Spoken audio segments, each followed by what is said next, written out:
Good morning and welcome to the NASA Goddard Space Flight Center in Greenbelt, Maryland. My name is Nancy Neal Jones and I'm with the Office of Public Affairs.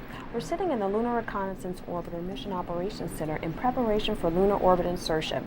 The LRO spacecraft launched on June 18th from Cape Canaveral, Florida, and for the past 4.5 days it's been on a trajectory towards the moon.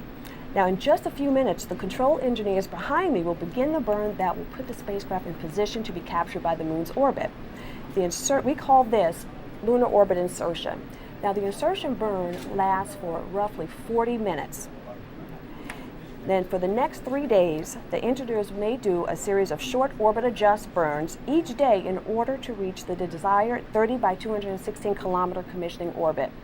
Now, to learn more about the LRO mission, let's take a look at one of the LRO videos.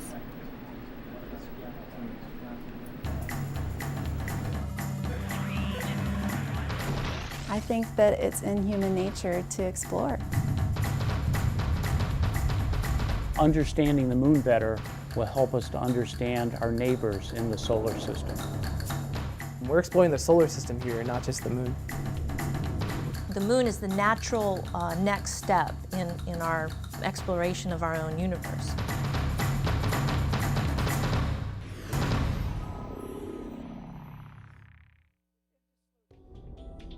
The Lunar Reconnaissance Orbiter is, as its namesake says, a reconnaissance mission to the moon.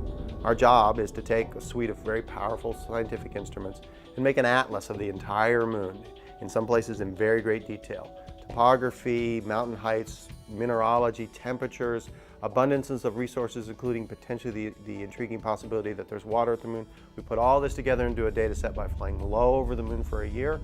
This is the data that the people designing the systems, picking the sites, need to take us back to the moon. Well, we learned much about the moon from the Apollo program, but now we want to return to the moon for a more intensive study. We want to be able to go back to the moon so that we can live there for long periods and work on the moon. So we need a mission that can help us find the best places to go and determine how to go back there safely. We know that Neil Armstrong and some of the others had a difficult time finding a safe landing site. They didn't see it till they got there, but now with our instruments we'll be able to tell people ahead of time, look, don't go there. LRO will have a laser system that will give us a high-resolution topographic map of the moon. It also has high-resolution cameras that will identify objects that are only a foot or two in size so that we know where there are no large boulders that could be a risk to astronauts. So our job is to literally complete the job of mapping the moon, do it at high resolutions, and enable the designers of the human systems the atlas they need to pick the safe places to go, the beneficial places to go, and where it's most fruitful to go. In addition to the safe landing sites, LRO is looking for potential resources. And why are we doing that? Because it's really hard to carry all your supplies with you. I mean, you can do it, but you really spend a lot of not only fuel, but cargo space. So it'd be really nice to go to a place that already has the resources, whether it's water, ice to have water, or potential minerals that we could use as raw materials to make into things that we would need. We think the most interesting parts of the moon may be the polar regions of the moon because there could be resources there. And so we're going to study intensively the polar regions with LRO. From the Apollo era, we chose to go, for good reasons, because it was literally the easiest, to go to the equatorial regions and to stay a very short time. It was a very ambitious program, but when you look at where would you like to go and stay for a while on the moon, you begin to realize that probably the poles are the most interesting place. Access to solar power continuously, that may be the first and most important reason over the near term. And then the possibility of resources being there. Those may take a much longer time before we're able to really exploit those. But the solar power is something we can exploit right away. The second big resource on the moon may be water ice. There's evidence from earlier missions that in dark places at the poles, there may be water at the surface or below the surface in the form of ice crystals. If it is abundant, astronauts could use this for both human consumption and as a source of rocket fuel. LRO will measure for the first time this very energetic component of the space radiation environment in order to see whether it's going to be a problem for humans or not.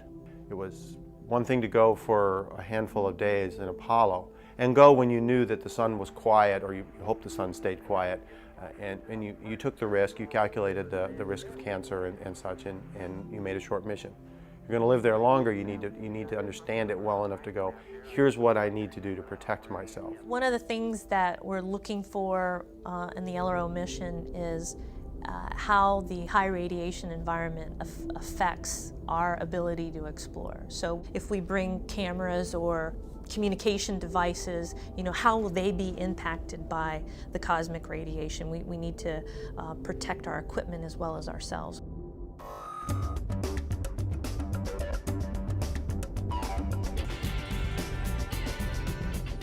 When we look back on what we did in LRO and we look at what followed, I think we'll see a profound impact. We'll see us as really being the small first step where we have human beings permanently off this planet, beginning to move out into the solar system, starting with the moon. As that pans out, I think we'll be a small piece of a profound development that when history looks back, say this time we went back to the moon, this time we stayed, and we moved on from there.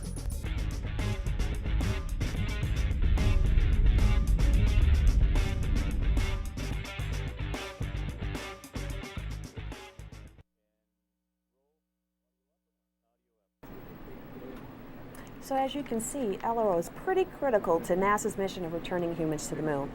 And sitting with us today, we have Kathy Petty, the Deputy Project Manager for the LRO mission. Thank you, Kathy, for sitting with us today. Oh, you're more than welcome. Welcome. Well, Kathy, can you tell us a little bit more about the lunar insertion burn that we're here to witness? Okay, this is LRO's most critical activity that we've been planning for over 4 years. The lunar orbit insertion burn is what we use to help change LRO's velocity, as LRO is right now falling towards the moon, and this burn will help us change its velocity so that the moon will be able to capture LRO. And once the moon captures LRO, then we'll be able to lower it into its orbit and begin our mission. Well, this is a pretty exciting moment, Kathy. Can you tell the audience a little bit about your role in the LRO mission?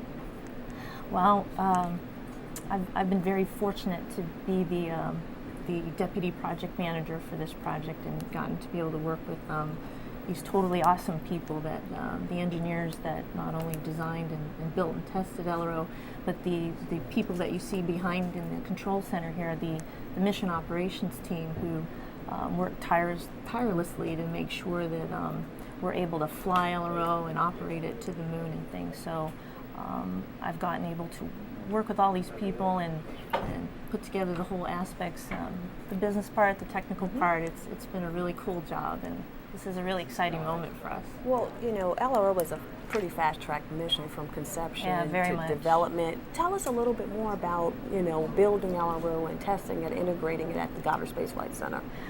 Goddard, we've done a really great job here at Goddard in terms of designing and fast-tracking the spacecraft. We have a strong heritage here of many spacecraft, so we were able to take lessons learned from the many projects that we did before and put them right to use with LRO. So we didn't have to start from a blank sheet of paper. We were able to talk to our comrades on other projects and use that. So we were able to take designs and lessons learned from projects like SDO, Hubble, and all the multiple missions that we've had here, and be able to take that right into what we need to do for the LRO project. And also a lot of stuff that we do in terms of testing the spacecraft and integrating it made it just a lot easier for us, because our schedule, as you said, was very aggressive, very fast-tracked. And if it hadn't been for our ability here at Goddard, we probably wouldn't have been able to do it that quickly. Well, that's great. Like, on a personal level, Kathy, I know from a young age you've been really interested in the moon. So has this project been a dream come true for you? Yeah, absolutely. I got to meet my hero, Neil Armstrong, a year ago. As a little kid, you I always dreamed of, you know, being able to work for NASA and follow in the footsteps of these totally awesome people that got to walk on the moon. And here I am, you know, with the Lunar Reconnaissance Orbiter project going back to the moon. I mean, it's just a dream come true that we're taking NASA and everyone back to the moon tonight. It's a dream come true for me and all of our team members. We're very excited. Well, just on a personal note, Kathy, I mean, how do you feel seeing your baby, so to speak, finally getting ready to reach its destination? I can barely contain myself. You know, it's just so excited. I'm like nervous, happy, excited, all at the same time. And this is the moment that we've all been waiting for, you know, for all these years. So you'll probably see us all get really excited here tonight. I'll probably cry. I got a box of tissues back there because this is just a tremendous moment for all of us. All right. Well, Kathy, thank you so much for taking the time to stop by and have a chat with us, and best of luck with the mission. Thank you very much. Thank you for being here with us. So, great. Thank you. Now, let's take another look inside the control room as the burn gets underway. Good job.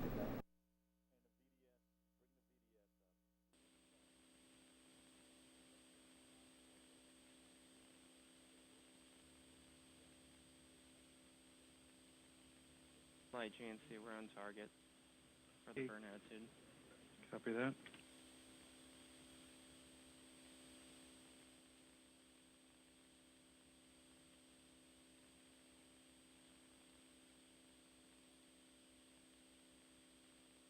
Okay, we're 5 minutes out from the burn. This is the final go, no-go pull. Start with ME.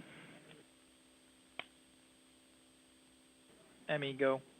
Systems. Go. FIDO. Go. C&DH. Go. Software. Go. GNC. Go. ACS hardware. Go. Prop. Go. Com.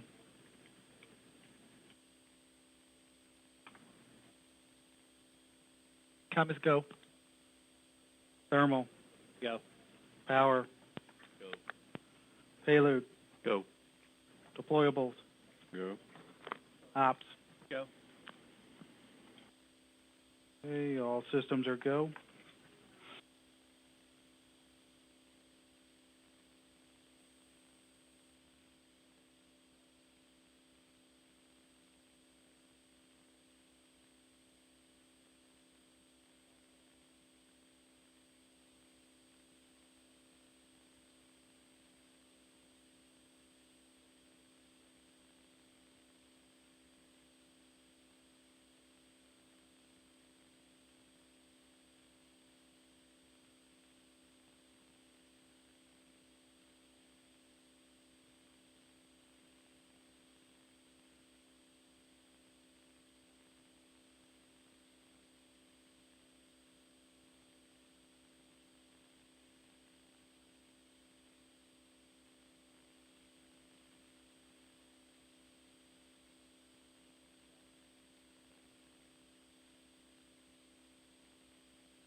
1 minute to burn start.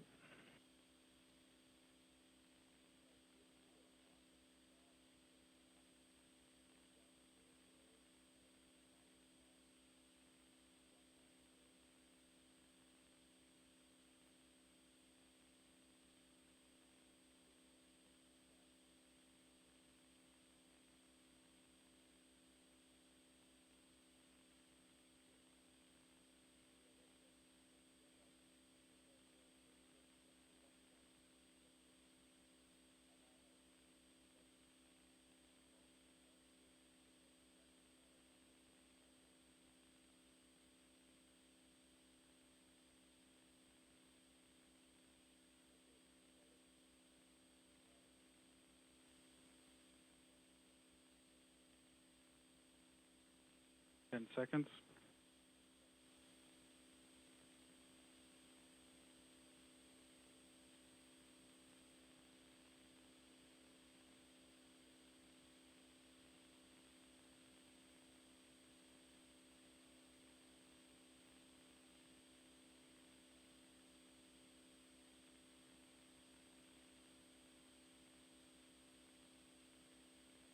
Okay, we enter Delta V.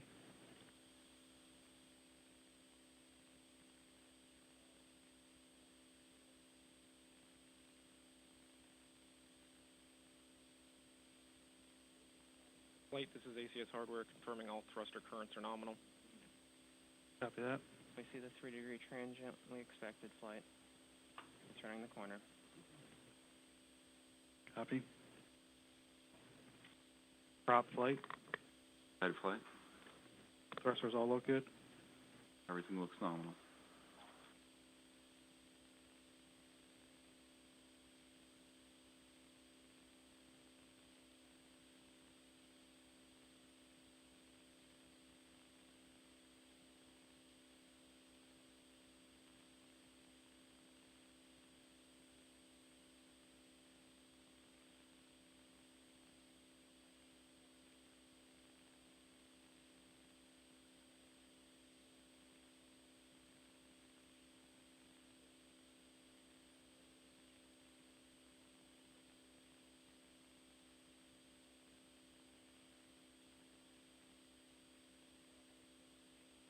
GNC flight. GNC. Everything look nominal. So far so good. I'm expecting AT5 to drop below 10% at some point.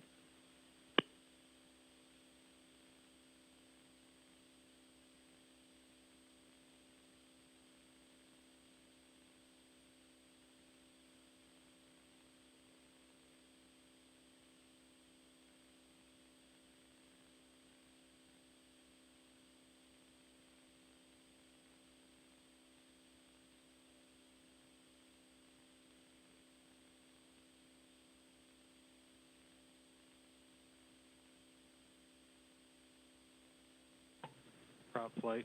Thrusters all look nominal. That's affirmative.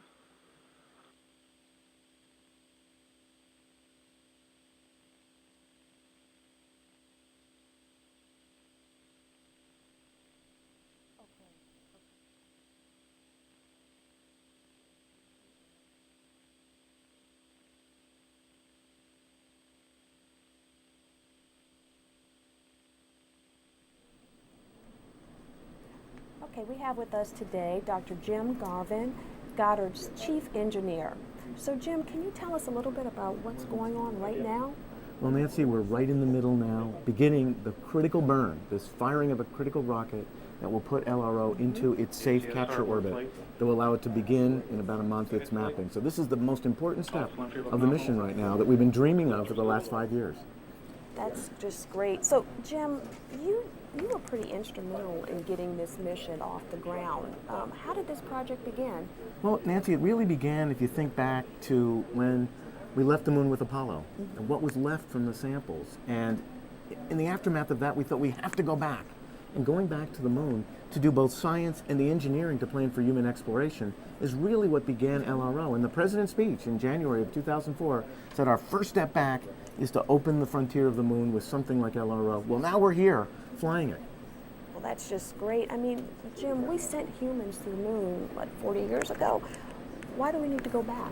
The moon's a big place, Nancy. People forget. It's got a land area the size of Africa. We surveyed and really studied 6 key places with the lunar landings, returned the samples. We looked again with Prospector, but we've left a frontier unexplored. LRO will fill in all the gaps at the scales we need for the engineering decisions to send people back there. So, Jim, take a look at the screen. What exactly are we seeing right now? Well, we're seeing the beginnings of the lunar orbit insertion, and over the next several minutes, the primary rocket motor will fire with the thrusters controlling it, and after that time, we will be in a capture orbit around the moon, and we'll be back for good. It's kind of like we're back, and this is the key step to do it. Okay, so Jim, just a little bit more about what mysteries does the moon still hold? Well, the moon is kind of Mother Nature's special chronometer, and as we think about it, we realize what we learned from Apollo told us it's part of our history.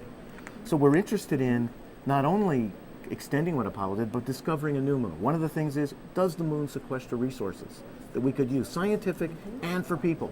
What really is the history of the moon like? We haven't studied the poles of the moon. What is the moon like at human scales? And finally, what's the temperature space of the moon like? When we look at this planet, we think it's a simple world. But we realize now the lunar poles, you can see them now in this image, are really unexplored terrain. They're almost more mysterious than Pluto. So why not go and look at this mysterious terrain right in our own backyard? And finally, the moon actually is a piece of our destiny. So for all of us, we want to get back because we think aspects of the Earth history are recorded in that planet. Is it true to say that we actually know more about Mars than we do about our own moon? In terms of mapping, absolutely. In terms of understanding the samples we returned from the moon with Apollo, no. The moon has that rich textbook in those rocks and soils that we returned from Apollo so long ago. So it's a different story, but so much more to be done at this moon. LRO is our gateway.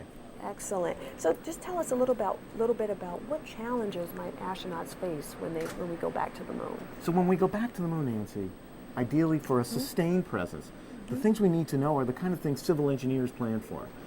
Human adaptability to the lunar gravity and the space radiation, the terrain, the lunar regolith, the soil. This is critical. It's everywhere. It's in your boots, in your hands, in your hair. Well, not your hair, but it's everywhere. And so we need to look at those things as if we're going to go and live there for good. This is the kind of environment we're going to think about, and we're living now on the space station, but now it's on a new world. So that's the step that LRO has to pave the way for. So people like you could go to the moon. Oh, that's pretty exciting. So what do you think? I mean, now the moon, what's next? What do you think is next? I think what's next is the discoveries that are going to come from LRO. This whole new moon we're ready to see is out there waiting, and this mission is going to capture it. And what that will tell us is how we should go, what we should go and ask about. And once we get people thinking about and getting back to the moon, then we can look to those farther shores, the harder places, Mars, asteroids, wherever we want to go. It's a big universe. Someone's got to explore it. Excellent. Thank you so much, Jim. Really exciting stuff. Really appreciate you stopping by. Thanks, Nancy. Go LRO. Excellent. So let's take another look inside the control room.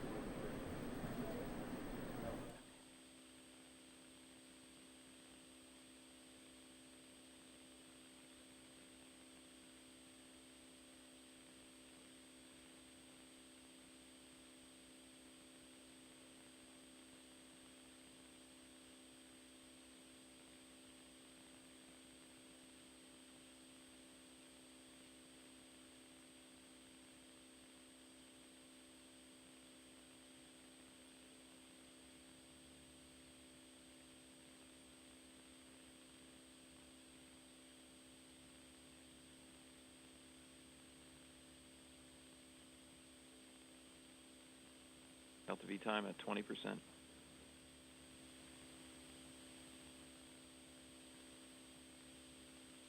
$670.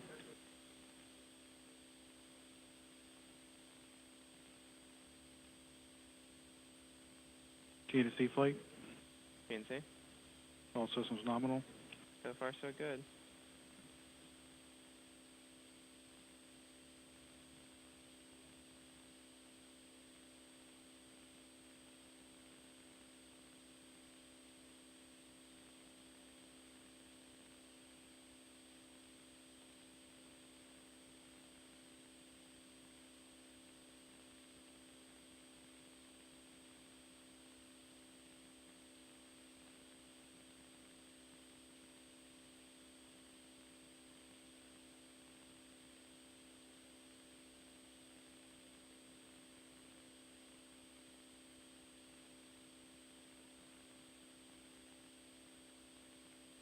ACS hardware flight.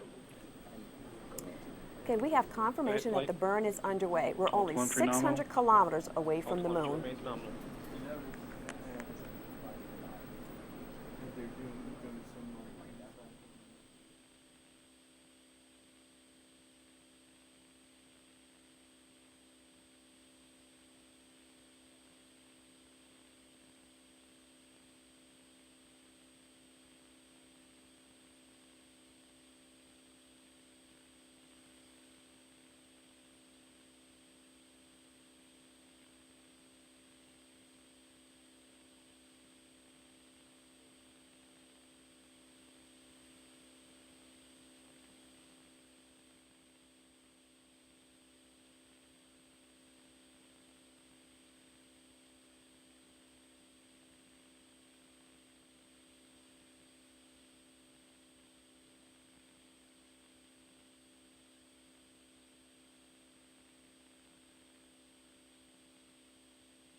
Prop flight. Bad flight. Thrusters are still nominal. Everything's still nominal.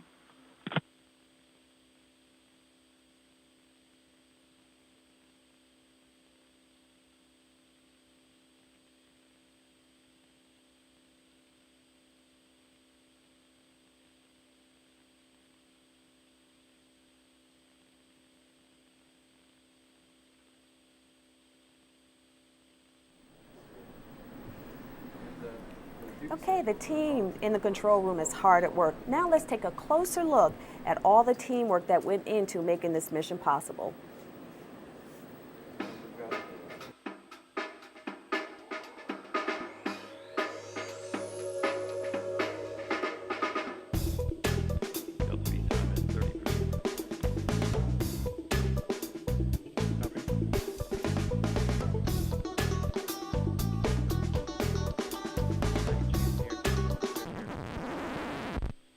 The Lunar Reconnaissance Orbiter is a first step to future missions, Mars and beyond.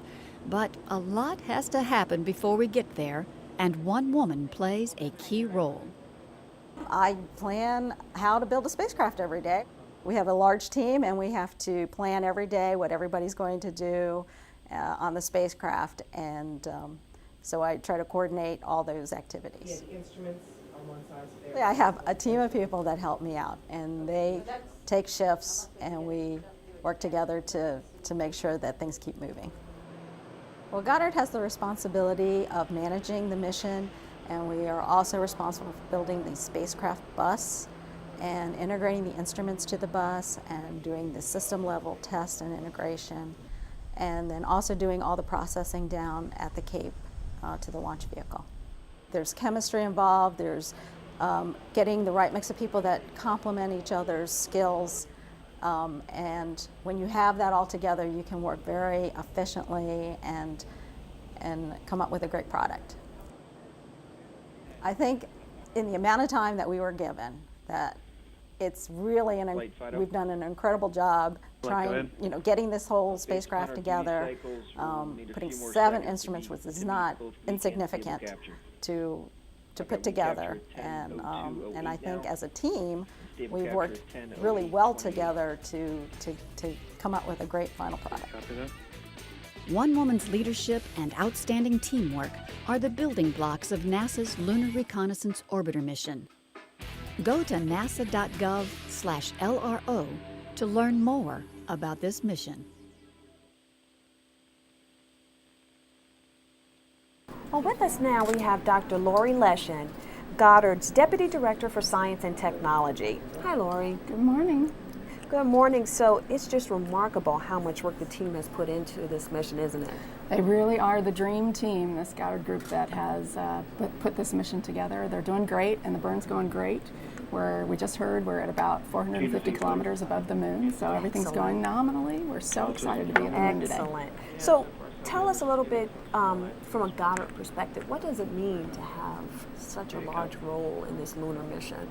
Well, we just couldn't be more proud to be blazing the trail as the new explorers going back to the moon at Goddard. And so our team has put together a mission that's going to give us information that we need to blaze the trail for humans. We're like that advanced scout that goes out there and finds all the hazardous places and the interesting places to go, and we'll report back so that when the humans come, they'll know exactly where to go. And so to have that role, such a critical role in the mission, it's really incredible. Well, great. Tell us a little bit more about how Goddard is prepared for this incredible mission. Well, you know, in many ways, even though this is a robotic mission and there aren't people on it, it's kind of like sending a member of your family to the moon for us. I mean, we conceived of this mission, we designed it, we built it with our own hands here at Goddard Space Flight Center. We kind of brought it to life, if you will, and now we've sent it on its way out of the nest to the moon. So for us, there's a lot of personal involvement in this mission from hundreds and hundreds of people at the center, and who have put their time, their nights, their weekends, many sleepless nights. I know many of them would rather be asleep right now. And also I want to take the opportunity while we're talking about the amazing team to thank the families of all those team members who, along with the people who have built the mission, really helped enable it, because those people give up their time and energy too. That's true. So, Lori, as a scientist, why do you think it's important to go back to the moon? Well, I will tell you, as a scientist, there are many exciting things still to be discovered about our moon. It's our nearest planetary neighbor, if you will, and it's really going to allow us to read the first few chapters of the history of our solar system, which are kind of wiped out on the Earth. So the moon holds the history of the earliest part of the solar system, frankly, better than almost any other object out there. So it's got an incredible science story to tell. But more than that, I think going back to the moon is about great nations doing great things. And we have to take on great challenges as a nation, and that's one of the things that makes America, makes us who we are. In addition, I think missions like LRO are so important because they bring out the best of our spirit. They bring out the most innovative of us. They allow us to work in the high-tech areas that really help drive our economy. So there's so many reasons to be proud of this mission, not just scientific, although the scientific stuff is great too. Well, that's great. Now, Lori, I mean, tell me a little bit more about, you know, the Goddard community and then at the public at large. I mean, have you noticed that people are really excited about our opportunity to go back to the moon with LRO? Yeah, of course we here at Goddard are incredibly excited, and given, you know, we conceived of the mission 5 years ago, we launched it 5 days ago, and, you know, 5 minutes ago we got to the moon, so it's very exciting for all of us. But the members of the public have gotten really excited as well. You know, we had an opportunity for people to be able to send their names to the moon on a chip that's actually right now going into orbit around the moon with LRO. We had over 1 million people sign up. So absolutely amazing engagement of the public in this mission. And we ain't seen nothing yet, because when those pictures start coming down, when that information starts coming back, it's going to really transform the way we see the moon. And it's going to be very exciting. Yeah, that's amazing stuff. Now let's take a little look at that Send Your Name to the Moon initiative. Go ahead, please. Time to all look nominal. On December 17, 1972, Apollo 17 left the moon. Almost 36 years later, NASA is going back. Are you? I'm going. I'm going back. Yo también. I'm going. Where are you going? I'll be there. I'm going back. And so am I. I'm going. Try and stop me. Wouldn't miss it. I'm going. Are you? Sure. Where do I sign up?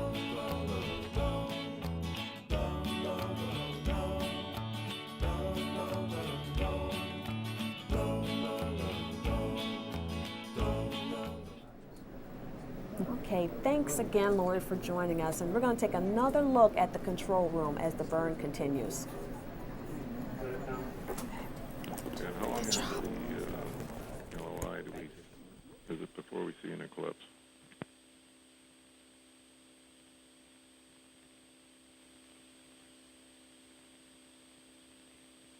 It's approximately about 5 days. Copy.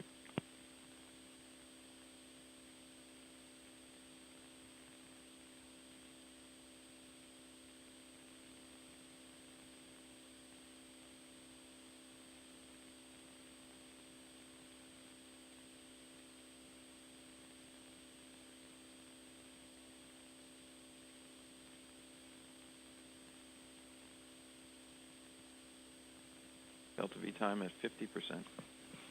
Copy that, 50%.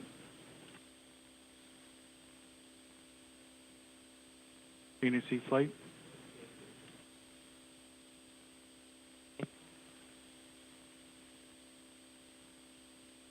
Flight, did you copy? No, I didn't. I was just saying everything still looks nominal here. Duty cycles are matching our predictions based on the trends. Okay, copy.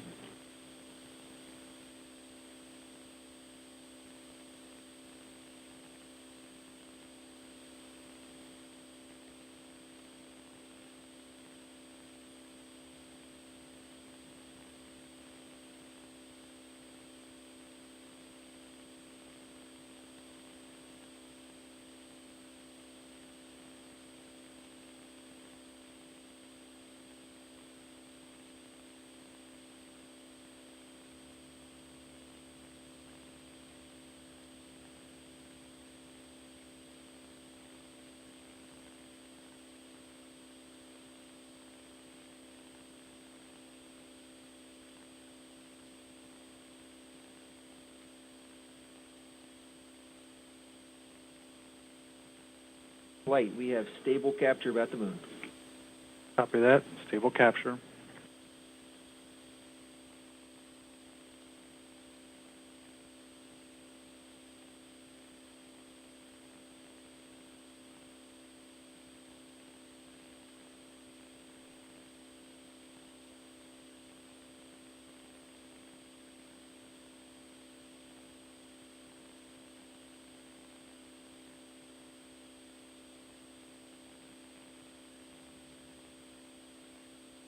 Top flight. Dead flight. Pressures all look nominal. Affirmative. Pressures and temperatures look nominal.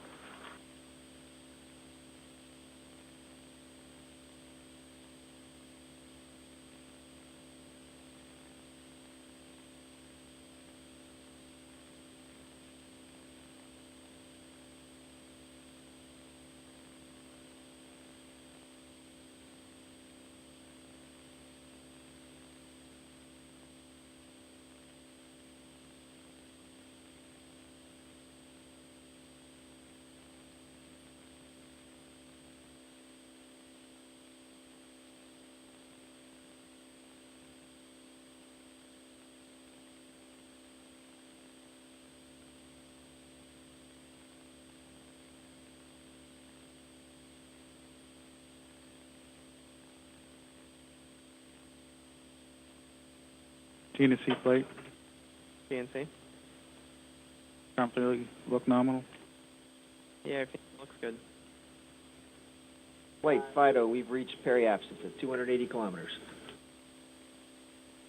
Copy that, Fido. Do we have anything on the tracking?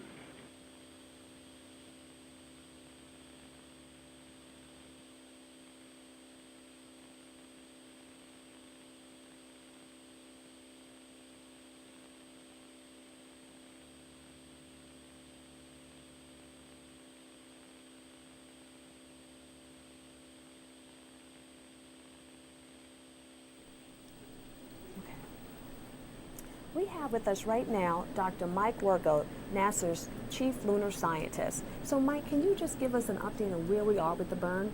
Well, I'll tell you, this is, we just received some of the most terrific news that we've been waiting for. The engines have been burning now for about 15 or 20 minutes, and we just received word that we've been burning long enough and we've been effective enough in those burns that we've been captured stably by the moon. So we're there. Now we're going to continue to burn so that we get the right orbit that we can then maneuver into and start to check out the spacecraft and start to check out the the instruments in the next couple of days. Well, that's just great news. So, Mike, just tell us a little bit, how do you feel at this moment as we've begun NASA's next step to go back to the moon? Well, you know, it's funny. I was driving in this morning, and it's just so calm and so quiet and so peaceful outside. And yet in here, the excitement is just palpable. You've had these teams working for years now for this day. This is one of the key and critical events that has to occur for us to have a successful mission, and it looks like we're well along the way to being able to do that. Excellent. So, Mike, you know, LRO is NASA's next lunar mission. I've asked, you know, all the scientists that have stopped by this morning to tell us, you know, why do we need to go back? Well, going back to the moon, and we were talking to Jim Garvin a little bit earlier, and going back, we really need to be able to learn the next steps on how to live and work and be productive on another planet. When we were there for Apollo, they were unbelievably successful, but it was only for a few days at a time. Being able to live and work on another planetary surface is going to prepare us to go beyond the moon, to Mars, the asteroids, and the rest of the solar system. Well, Mike, LRO is the first mission in NASA's Exploration Systems Mission Directorate. So can you just explain to the audience, you know, a little bit more about Exploration Systems and then LRO's role in it? Oh, sure. Exploration Systems has been given the job to develop the equipment and the techniques and to be able to take us back to the moon so that we can be effective, we can explore, we can learn to live and work on another planet. We're going to be able to develop the capabilities to get us there, all of the equipment to allow us to live there safely, and to maneuver around the moon, to learn about the moon, as well as how to develop those kinds of techniques. We're going to be able to we're going to need to explore beyond the moon. And LRO's role in it is really pivotal. If we were going to go on a summer vacation, one of the first things we'd want to do is go out and get the best map that we possibly could.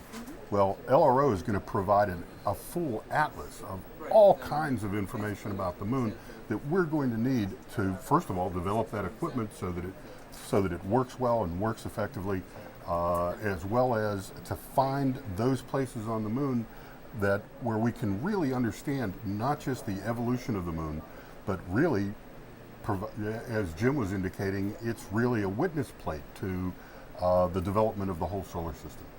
Well, you know, Mike, we know that, you know, LRO is not going to be the only spacecraft orbiting the moon. There seems to be this renewed interest in the moon internationally. Why do you think that's so? Well, from the scientist's point of view, that interest has always been there. We just now have the opportunities from a number of nations for that as a next step in exploration and science. The European Space Agency's Smart 1 mission was the little spacecraft that could develop and demonstrated new technologies, and at the same time made measurements of the moon that hadn't been made before. Our colleagues from Japan have launched Selene and later renamed Kaguya, and it was an unbelievably successful mission and just ended recently. China has launched Chang'e 1 and is still in orbit around the moon at around the 200 kilometer altitude. And our colleagues in India with the Chandrayaan 1 mission, we have 2 U.S. instruments on board that mission, making measurements that are helping both LRO as well as our companion spacecraft, LCROSS. And LRO itself has a lunar neutron exploration neutron detector that was provided by Russia with an extraordinary team from the Institute for Space Research. So, one final question, Mike. What does LRO mean? What do you think LRO is going to mean for the future of space exploration? Well, I really think that LRO and the way in which the team worked together and so quickly and so effectively is a real model for how we're going to explore space in the future. The mission had an aggressive timeline. We have a great team, and that team worked together and was unbelievably flexible to take the little bumps in the road that show up and be able to respond to those, and ended up producing a spacecraft that right now is in orbit around the moon. Excellent. Well, thank you, Mike, for stopping by. We really appreciate it. Oh, absolutely, my pleasure. Okay, now let's take another look inside the control room as the burn continues.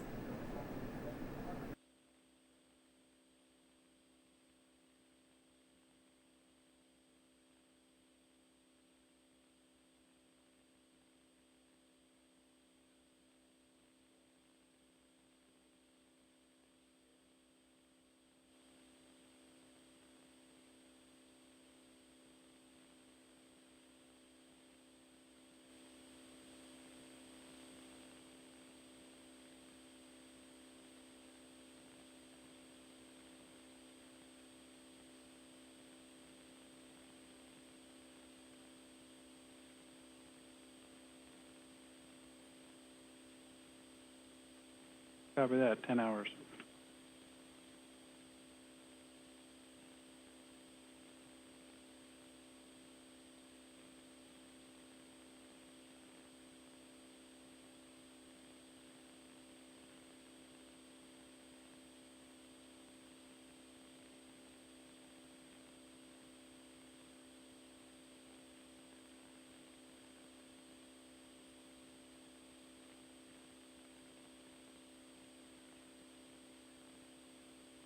Flight GNC.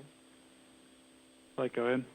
Everything looks good. We're expecting AT2 to cross within its dead band soon. Okay, copy.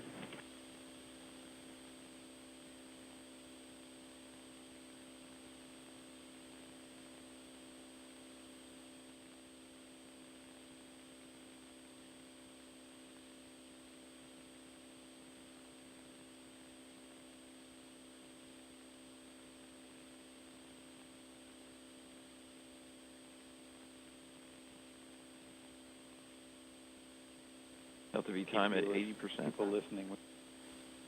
Copy that, 80%.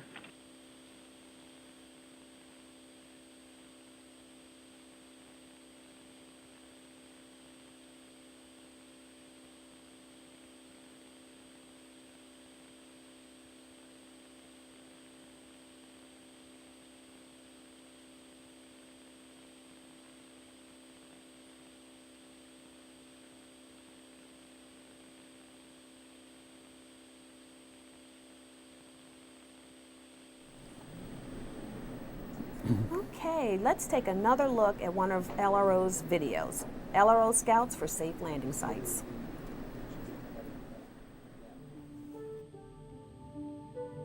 One of the Lunar Reconnaissance Orbiter's primary objectives is to scout safe landing sites for future manned and robotic missions to the moon. To do so, LRO's suite of instruments work collectively to build a detailed picture of the surface. Let's take a look at how this is done. The first thing we want to assess is the topography of the lunar terrain. LRO uses an instrument called LOLA that bounces laser pulses off of the surface to measure its height. The resulting map shows steep slopes, rough terrain, and gives a general idea of what areas might be level enough to provide safe landing sites, shown here in green. LRO's next step is to create a temperature map of the surface using an instrument called Diviner. Temperatures change more slowly in areas with lots of loose materials, so by looking at thermal maps, we can eliminate areas for landing that may have a dangerous abundance of rocks. The regions in yellow represent places where the thermal signatures indicate they are unsafe landing sites. Lastly, we want to double-check and refine our map even further. LRO does this with a set of cameras that make detailed pictures of the surface. Looking closely at these images, we can actually pick out individual boulders and craters. These will clearly be hazardous places to land, so we've labeled them red and removed them from our safe areas. At this point, any sites that are left green have been checked and rechecked to be level, smooth, and free from hazards. Based on LRO scouting, we would consider these safe locations to land. Let's take one more look at our process.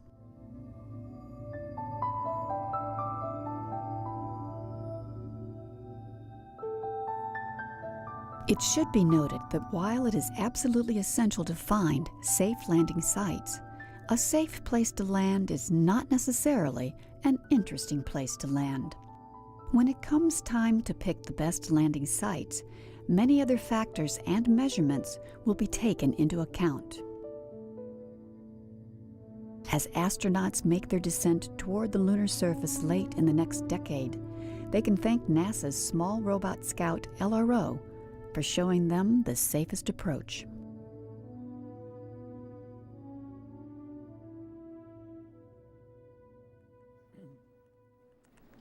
Okay, we have with us Dr. Rich Vondrak, the LRO project scientist. So, Rich, can you just give us another update on where we are? Well, we're right now, if the burn stopped, we'd be in a weakly captured orbit. But the good news is we only have about 6 more minutes to go, and at that point we'll be finished with our orbit for today and getting ready over the next few days to move into our commissioning orbit. Excellent. So, Rich, as the LRO project scientist, what's your role in this incredible lunar mission? Yeah, I have the great job of working with the 7 instrument teams, with the project here at Goddard, and then also with the instrument builders and the headquarters folks to work on the instruments. This shows the crater instrument, our radiation sensor, the lunar radiometer experiment that'll measure the temperature on the moon, our 5-beam laser altimeter, and then our high-resolution cameras, which will make very precise images of the moon, a UV spectrometer to search for water frost in the polar regions, and then a neutron detector from Russia that will look for hydrogen at the poles. And then finally, our technology demonstrator, an advanced synthetic aperture radar system. And this shows the spacecraft here at Goddard in its final testing. So, Rich, tell me a little bit, how are these measurements that you just talked about through the other video, how will they aid humans in the return to the moon, especially for extended periods of time? Right. In order to return safely to the moon, we have to identify a level terrain.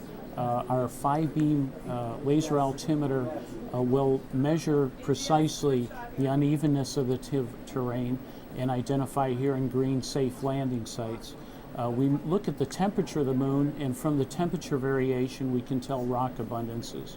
And then finally, our camera system is able to measure objects that are only a few feet in diameter and find small craters. And by combining all of this information, we'll be able to tell where it is safe for explorers to land, here shown in green, and then after they land there, they can explore the nearby regions. So, Rich, tell us a little bit more about what resources you're hoping to find on the moon. Yeah, searching for resources is a very important goal.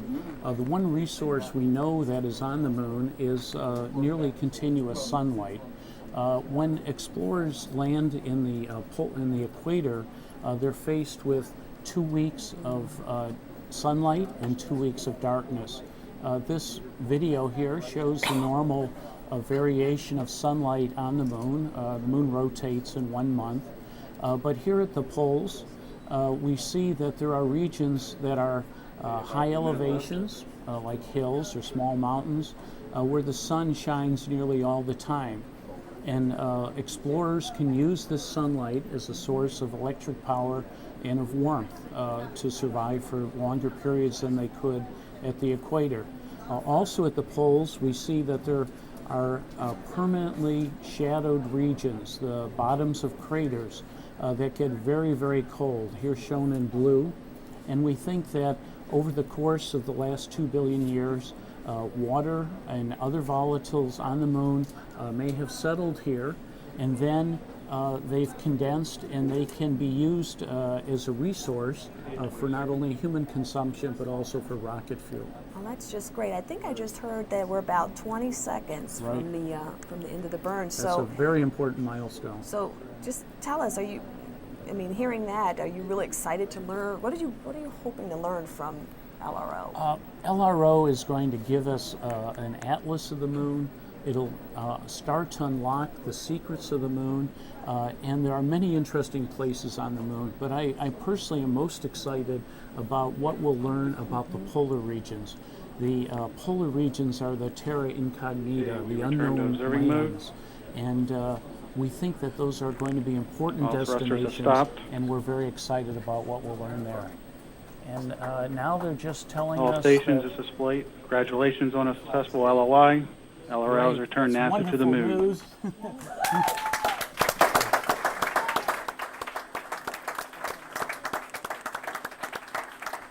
the burn.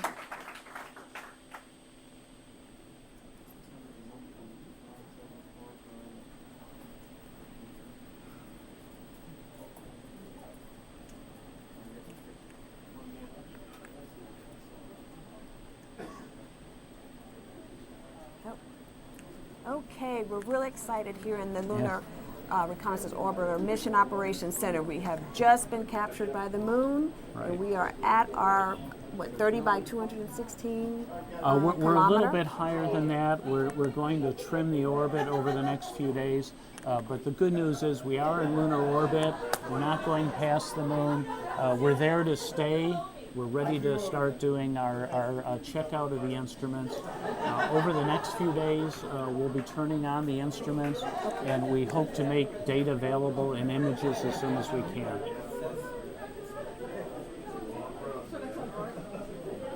Prop flight. Dead flight. Ready to turn the cap heads off. Yes. Copy that. Ops flight. Go ahead and turn the cap head heaters off. Copy.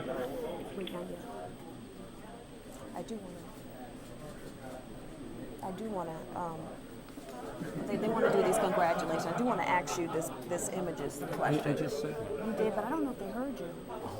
Because Okay. it was so much talking going Right, on. right.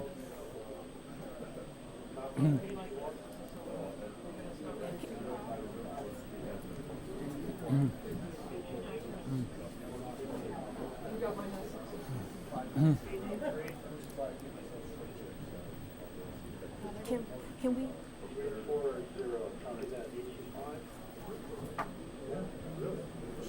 Yeah, I'm going to ask you just one question about that, and then we'll. This is camera of all the shaking hands. I have one more question for him that I want to keep him for. Okay. Okay. We'll get back to Mm-hmm. Yeah, we'll just. Okay. Just one.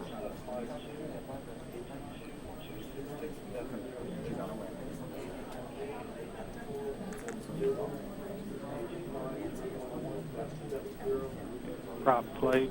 Cap heads are off. Yeah, they want. Copy that. Yeah. Ops flight. Ops. Go ahead and disable thruster firing. Copy.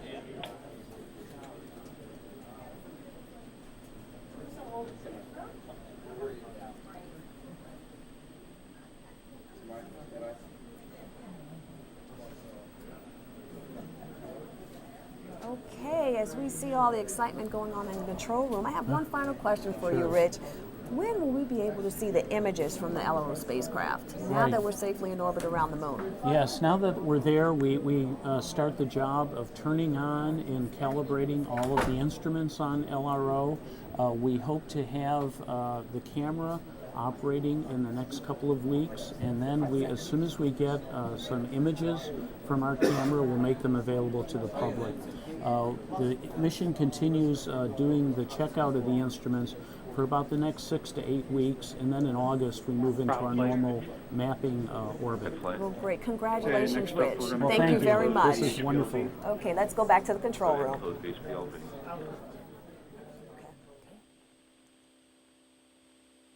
And ops flight.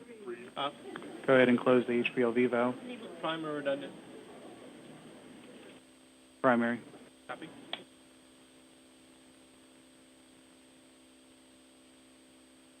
You want to leave the PD low services on or off?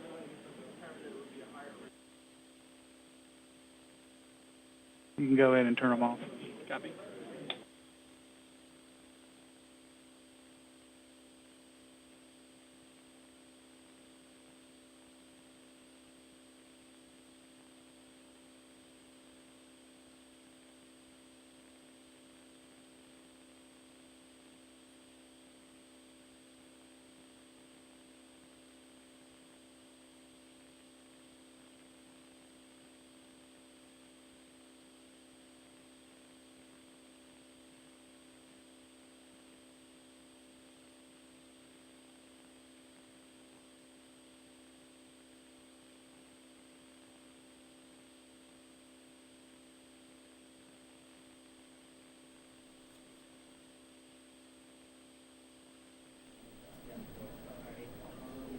Okay, we have with us Craig Tooley, the LRO project manager. So Craig, can you confirm that LRO is safely in orbit around the moon? Sure, I certainly can. As the last commentator said, we reached lunar orbit. We're in an orbit that's about 200 by 3,000, which is our first initial orbit. And the tracking already shows that we're essentially where we plan to be. We're at the moon. So just personally, how do you think, obviously you're excited because you've reached your goal, but how do you think the LOI event went overall? It went like clockwork. You know, with a mission like this, we spent literally years, and certainly the last year, practicing for every possible contingency and being ready for this. In the end, it went exactly as planned. Well, great. Now that LRO has finished this critical first burn, what's next in the timeline for the mission? What we do next is, even as we speak, what's going on is we're putting the spacecraft back in the configuration that essentially it was in as we flew to the moon. We're repointing our high-gain antenna dish to the Earth to raise our data rate. We're putting it back in the mode that it's going to fly in this orbit. And that, after we get in that mode, we'll begin the work, because this was the first and the most critical burn, LOI-1 we called it, lunar orbit insertion. But we have 4 more to do that take us from that large eccentric orbit we're in and begin to first lower it down to 200 kilometers, and then finally put us in our 30 kilometer by 216 kilometer orbit that we'll spend the next 2 months in while we do the work to get ready to actually execute the mission. Okay, so tell me specifically, when do the instruments turn on? We begin to, well, we already have 2 instruments turned on, because the LEND instrument and the crater instrument, both of which measure radiation. LEND measures neutrons, eventually at the moon, crater the background radiation. Those were turned on during our transit out to the moon. So we can measure the environment as we travel there. The other instruments begin to be switched on in about a week. First, we get the rest of the spacecraft checked out, and then we begin a methodical process of bringing the instruments online, doing their calibrations in orbit, and beginning to do observations over the next weeks. So, Craig, on a personal note, what do you hope will be LRO's legacy? Well, I believe LRO's legacy, and I believe this as do almost everybody on this team, will be that when we look back upon this, we'll see that this small spacecraft, this unmanned mechanical surrogate for the human beings, was the beginning of when eventually we return human beings to the moon. Our legacy will be fresh footprints on the moon. Excellent. Thank you so much You're for very welcome. Thank you, Nancy. talking with us, and congratulations. Thank you.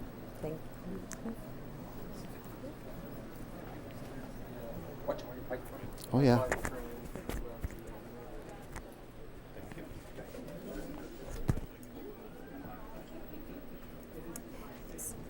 Well, we would like to thank all the viewers for joining us today for this critical milestone for LRO.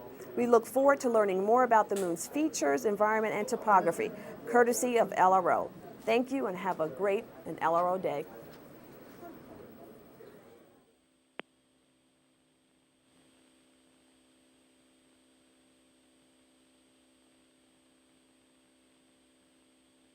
Prop flight. Go ahead, flight. I think we completed all the prop cleanup activities. Everything's good. Everything looks phenomenal. Looks great. ACS hardware flight. Go ahead, flight. Yeah. Do we have any other cleanup activities for you? All cleanup activities have been completed. Okay, copy that. GNC flight. Everything looks good for you? Everything looks good to us. We just need to switch tracker sources soon, but we got a while. Okay, copy that. I was just going to let the ATS handle that. Copy. We start slewing back at around 11:36 or 11:30. Yeah, 11:30:48 is the start of the slow. Okay. About an hour from now. All right, we're just going to hang out here at 8K then. Yay.